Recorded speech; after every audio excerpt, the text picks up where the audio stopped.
Tout s'est fait très vite pour Bruce Toussaint. En l'espace de quelques semaines, le journaliste est passé de BFM TV à TF1, où il incarne la nouvelle matinale Bonjour. La chaîne n'a apparemment pas manqué d'arguments pour le débaucher, ni de fortes propositions de salaire. Bruce Toussaint toucherait en effet un sacré pactole pour son nouveau poste.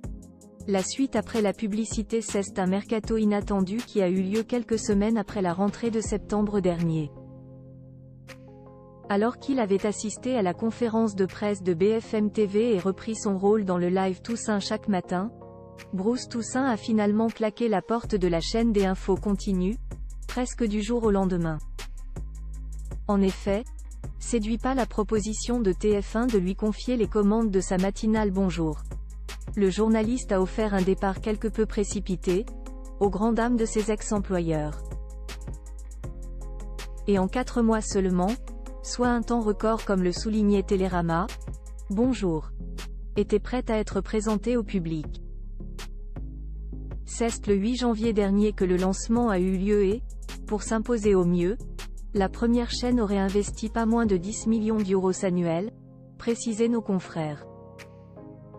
TF1 porte également une grande confiance en sa nouvelle recrue Bruce Toussaint, lequel bénéficierait aujourd'hui d'un salaire très confortable. D'après les informations du magazine Voici, en kiosque ce vendredi 19 janvier, il percevrait 45 000 euros par mois pour se lever chaque jour à 4 heures du matin et réveiller les Français. Voici précise qu'il s'agirait d'un montant supérieur à ce que touchent ses camarades de la Une, Gilles Boulot et Anne-Claire Coudray, aux commandes du JT. Des audiences pas encore satisfaisantes bien accueillies donc, Bruce Toussaint a alors tout intérêt à faire grimper les audiences de Bonjour, qui pour l'heure ne fait pas encore de grands scores. Alors que le lancement a été réussi, en dépit d'un premier couac en direct, grâce aux 512 000 téléspectateurs derrière leurs écrans, la matinale a ensuite beaucoup moins attiré. Pour sa première semaine de diffusion, l'émission n'a en effet rassemblé en moyenne que 320 000 personnes, soit 9,9% du public et 13,5% des femmes responsables des achats de moins de 50 ans. À titre de comparaison, sur France 2, Télématin reste leader avec ses 700 000 fidèles téléspectateurs.